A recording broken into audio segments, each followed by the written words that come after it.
Située au cœur du plateau du Vercors, entre Pont-en-Royans et Villard-de-Lans, la route des Gorges de la Bourne et celle des Grands Goulets sont parmi les plus belles et plus impressionnantes routes de France. Taillée à grands coups d'explosifs en pleine falaise par les premiers travailleurs acrobatiques de l'histoire, dès le milieu du XIXe siècle, elles permirent enfin le développement du massif du Vercors. Après plusieurs années d'efforts et au prix de nombreuses vies, les gars du vide, comme on les appelait à l'époque, ont réussi à creuser ces routes vertigineuses qui percent les montagnes et surplombent les vallées.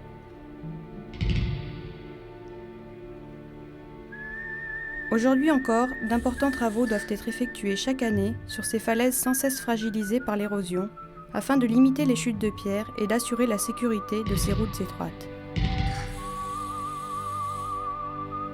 Malgré cela, un terrible et dramatique éboulement s'est produit le 30 janvier 2004 sur la route des Gorges de la Bourne, causant la mort de 2 personnes qui circulaient en voiture. Afin d'éviter qu'un tel drame ne se reproduise, de gros travaux de sécurisation s'imposent sur toute la falaise où a eu lieu ce tragique accident.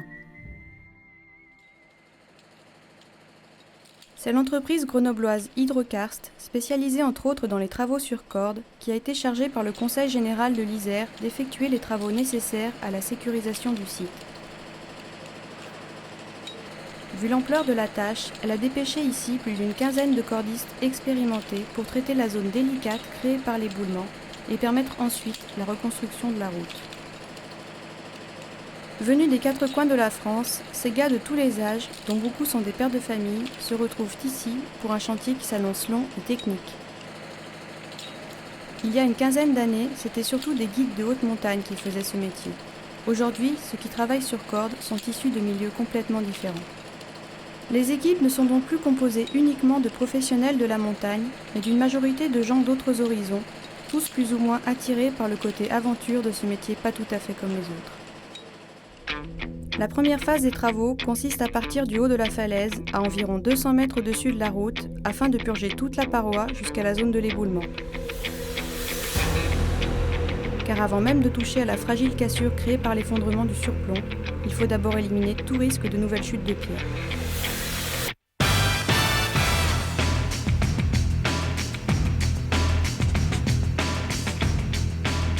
Chaque matin, il nous faut environ une demi-heure, 3/4 d'heure pour remonter les 150 mètres de corde fixe et atteindre notre poste de travail. Et ici, comme sur n'importe quel autre chantier de travaux acrobatiques, on n'a pas le droit à l'erreur. Chacun assure sa propre sécurité selon des règles bien précises. Et vu qu'on utilise aussi les cordes des copains, on se doit d'être toujours vigilant pour nous, mais aussi pour les autres. Un protocole strict a été établi pour chaque manipulation de corde en falaise. Parce qu'après les chutes de pierre, ce qui nous menace le plus, c'est le manque de vigilance lors de nos incessants déplacements en falaise. Lorsqu'on commence à se sentir trop à l'aise et qu'on finit par négliger les règles de base. Bref, comme dans beaucoup d'autres boulots, c'est la routine qui est notre pire ennemi. En général, on s'accroche à des arbres plus ou moins solides, ou alors sur ces petits boujons à expansion, des spics comme on dit, qui mis dans du bon rocher peuvent résister à une traction de plus de 2 tonnes. Là-haut, une fois équipé de cannes à purge, de vérins hydrauliques ou encore d'explosifs, on attaque le nettoyage de la falaise.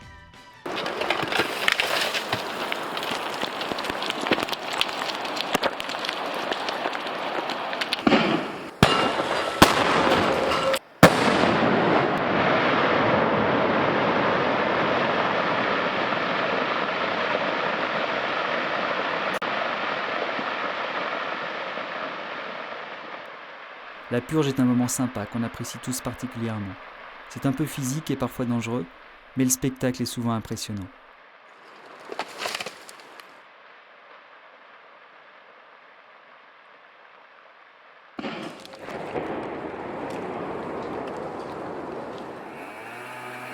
On purge toute la paroi en descendant côte à côte, et au passage, on déboise les grandes vires qui se trouvent en falaise. Sur ces vires, on coupe les arbres, les buis et les arbustes car ils retiennent souvent une multitude de pierres plus ou moins grosses et qui menacent de tomber sur la route à chaque nouvelle intempérie. À la place de ces fragiles barrières naturelles, vont être montées sur chacune des vires intermédiaires de grandes barrières dynamiques qui protégeront efficacement la route des chutes de pierre. Qu'est-ce qui te branche dans ce boulot ? Qu'est-ce qui me branche dans ce boulot? On va se dire quand même qu'il ne faudra pas faire ça toute sa vie, parce qu'à mon avis, ça sera quand même assez délicat. Après, moi la corde et tout ça, j'y suis depuis un moment, parce que je fais beaucoup de spéléo et d'escalade aussi. Et donc il y a tout ce côté acrobatique qui est assez sympa, et puis dans des paysages, comme on peut le voir autour là, qui n'est pas désagréable pour ce chantier-là en tout cas.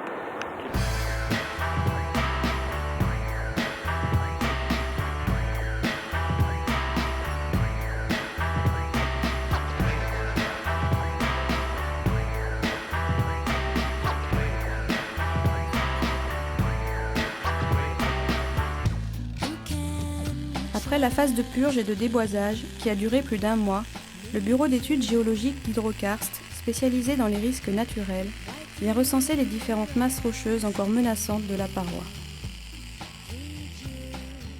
Plusieurs gros blocs et un bon nombre de surplombs doivent être renforcés car ils sont indispensables au maintien général de la falaise et ne peuvent donc pas être dynamités.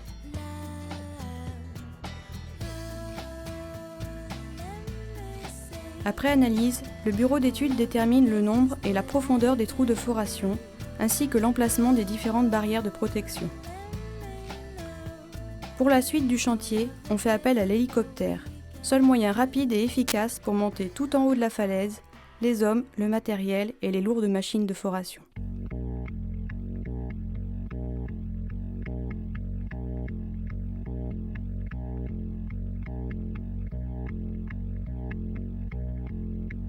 It's a great pleasure.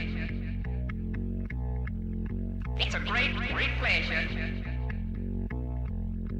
It's a great pleasure to have all of you here today.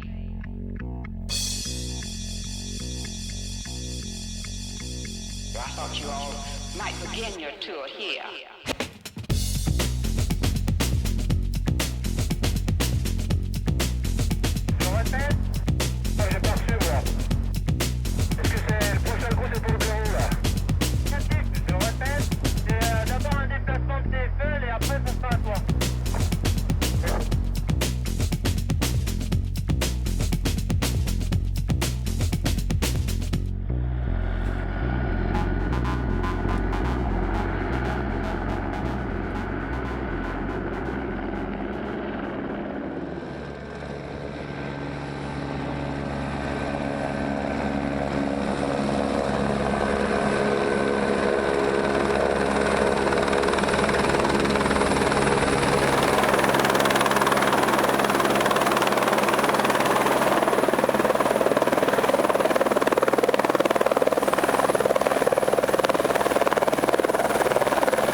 Une fois le matériel en place, les machines plaquées à la paroi et reliées au compresseur en bas, la phase de foration peut commencer.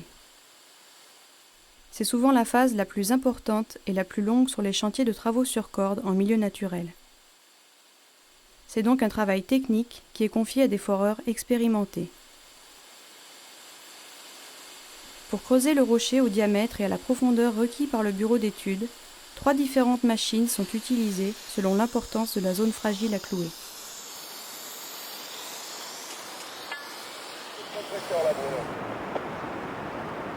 Le compresseur de qui? Pascal. Ok.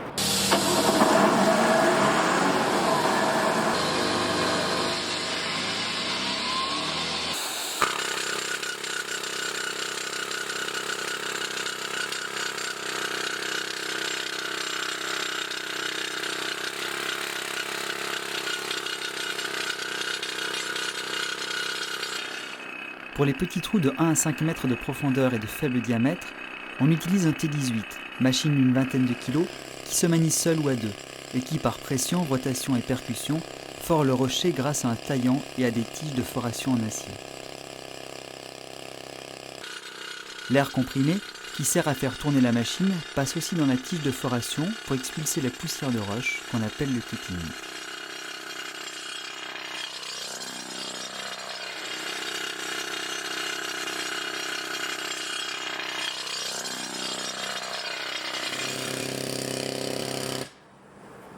Ces machines sont bruyantes et lourdes, fatigantes à déplacer et à utiliser, surtout dans les parties en dévers ou sous les surplombs.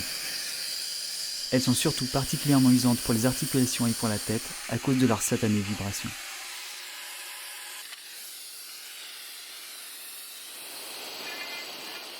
C'est un truc qui te plaît ça, la foration?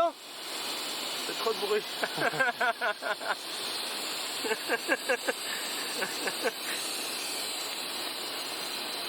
Quand ça coince pas, ça va.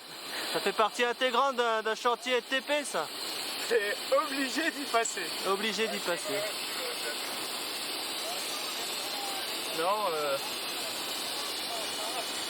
moins il y en a, mieux on se porte. Plus gros donc plus puissant, le CFL, chariot de foration légère, est une machine composée d'un T28, comme un T18 mais en plus gros, qui est fixé sur une glissière, elle-même fixée sur un châssis à 2 roues.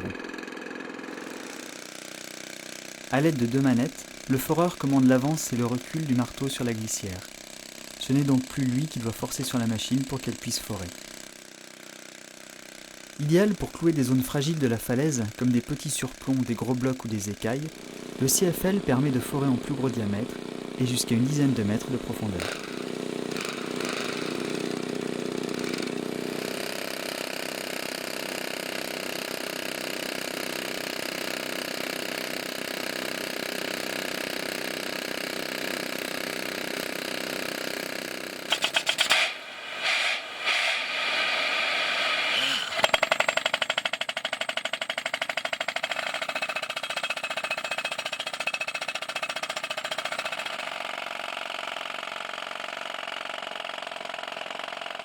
Voilà le gros de la bande, le blaireau. Doté d'un système de percussion différent et fonctionnant avec plus de 12 barres de pression, il est au moins 3 fois plus puissant que les autres. Fixé sur une rotative, le marteau au fond de trou, équipé d'un énorme taillon aux pointes de carbure de tungstène, grignote le rocher avec une facilité déconcertante. La percussion ne se fait plus à l'extérieur au niveau de la machine, comme sur le T18 ou le CFL, mais au niveau de la tête du marteau, au fond du trou.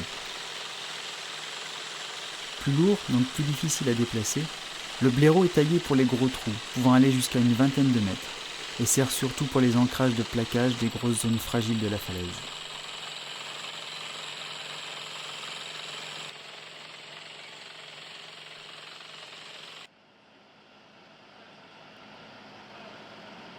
Pendant ce temps, au sol, une autre équipe prépare des guiouis selon la longueur et le diamètre correspondant à chaque trou foré en falaise. Ces longues et lourdes barres en acier très résistants serviront, une fois scellées dans le rocher par du béton, à clouer des surplombs et des gros blocs faillés pour empêcher qu'ils ne tombent.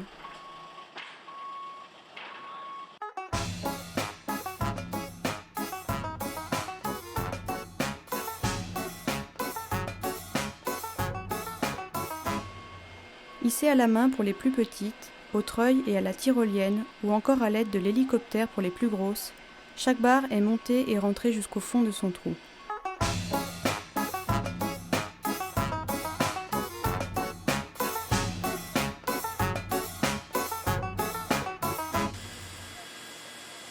Ensuite, du ciment de haute résistance sera injecté. L'ancrage offrira alors une résistance à l'arrachement et au cisaillement de plus d'une centaine de tonnes.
D'autres ancrages, moins profonds, servent au montage de barrières dynamiques de protection, les fameuses barrières ASM. Disposées sur chacune des vires de la falaise, ces barrières hautes de 5 mètres sont capables de stopper net un bloc de plus de 2 tonnes lancé à pleine vitesse. Ces filets particulièrement résistants servaient il y a encore peu de temps à protéger l'entrée des ports russes des sous-marins ennemis, d'où leur nom de filet ASM, anti-sous-marin. Le montage long et technique se doit d'être le plus précis possible.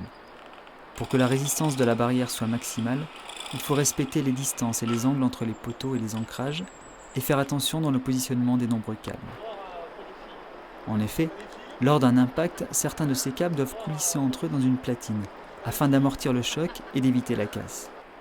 Ce système dynamique d'amortissement, couplé à la résistance exceptionnelle et non égalée des filets ASM, offre une très bonne protection contre les chutes de gros blocs.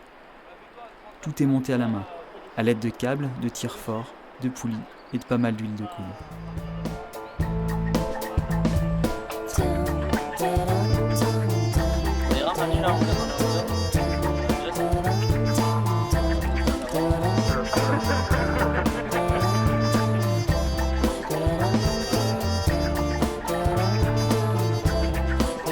En général, il y a quand même des bonnes ambiances. C'est ça, on est tous dans la même galère et puis ça se ressent, quoi. Je crois qu'il y a vraiment on peut pas dire une certaine solidarité, une solidarité certaine.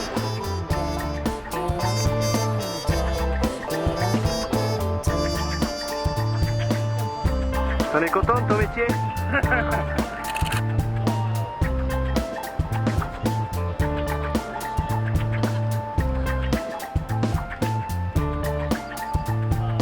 Moi je suis bon.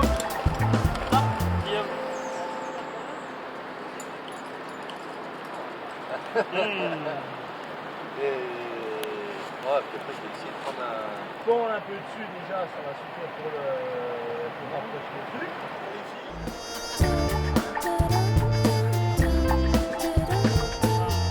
Je pense qu'il y a moins de risque qu'un charpentier qui monte sur un toit sans corde. Le fait d'être sur corde, il n'y a pas de souci, il y a toujours un risque objectif venant du haut, mais sinon il n'y a pas de risque de chute, de rupture de corde, c'est jamais arrivé sur un chantier, ça fait 10 ans que je fais ça. Et c'est les seules erreurs, enfin les morts qu'il y a eu sur les chantiers, c'est des erreurs humaines, c'est rien à voir avec une rupture de corde. 4 mois après le début du chantier, la phase de sécurisation du haut de la falaise se termine. La route est maintenant protégée des chutes de pierre grâce aux 6 hautes et longues barrières ASM, aux 3 barrières grillagées, ainsi qu'aux centaines de clous fixés en parois.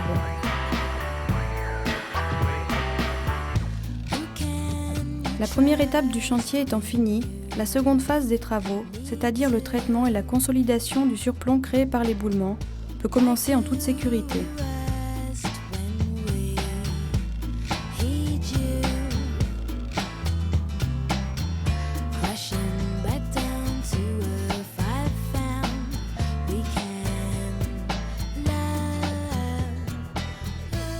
Ça a été Manu?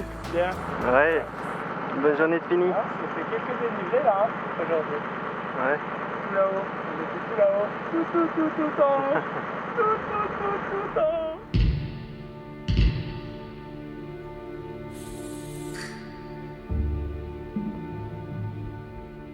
Pour pouvoir consolider le surplomb, il a tout d'abord fallu miner une zone particulièrement fragile qui menaçait de s'effondrer à la moindre vibration des machines de foration.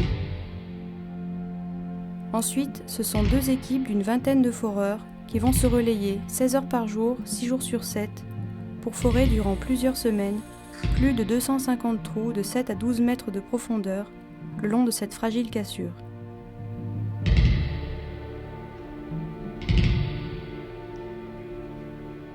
Quatre grosses machines de foration vont donc tourner en permanence sur le chantier, et au cas où une partie du surplomb menacerait de s'effondrer, des détecteurs ont été installés dans des fissures et au fond du trou, pour nous prévenir en cas du moindre mouvement de la falaise.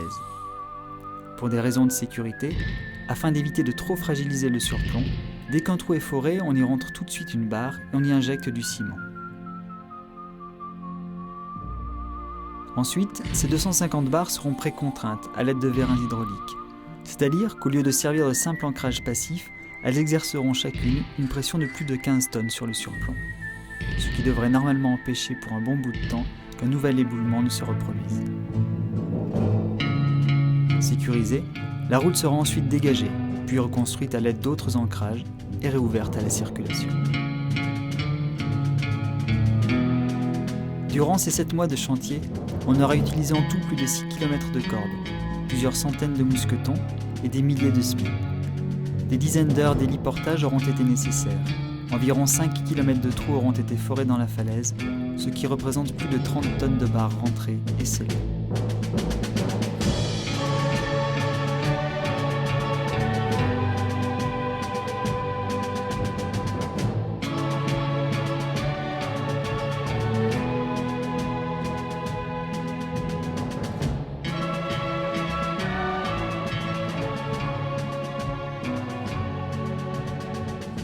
Quant à eux, ravis d'avoir pu travailler dans un cadre aussi exceptionnel, ils reprennent la route vers de nouveaux chantiers.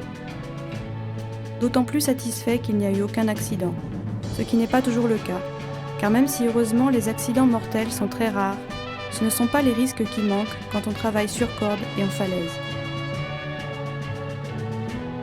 Ils ne comptent plus les pierres qu'ils reçoivent, ni les coups de chance qu'ils ont eus. Et contrairement à ce qu'on pourrait croire, ils ne touchent aucune prime de risque. Ils sont simplement attachés au sentiment de liberté et aux sensations fortes que leur procure ce métier. Amenés à travailler un peu partout en France et à l'étranger, toujours en pleine nature et dans des cadres souvent magnifiques, ils protègent les routes des chutes de pierre, comme ici, au beau milieu du Vercors, dans les gorges de la Bourne, lieu historique s'il en est des tout premiers travaux sur corde. Ces gars du vide, qui au prix du vertige, entretiennent et restaurent ces vieilles routes accrochées en pleine falaise, préservent du même coup un patrimoine inestimable, légué par nos aînés il y a plus d'un siècle. Mais ils font surtout en sorte de nous protéger des risques naturels, afin qu'un accident dramatique, comme celui du 30 janvier 2004, ne se reproduise plus jamais.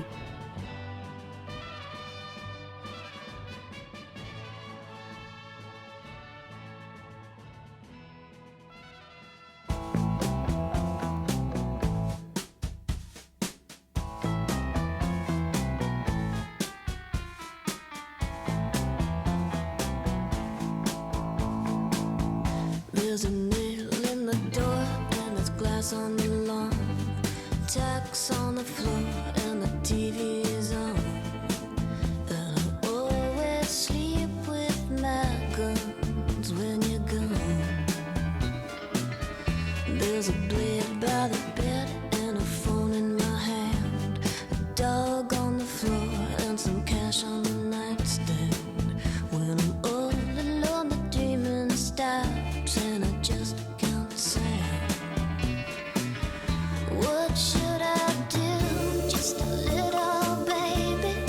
What if the lights go out and maybe, and then the wind just starts to move outside the door and follow me home now. Good night, moon. I want the sun. If it's not here soon, I might return. No, it won't be too soon till I say good night, moon. There's a shark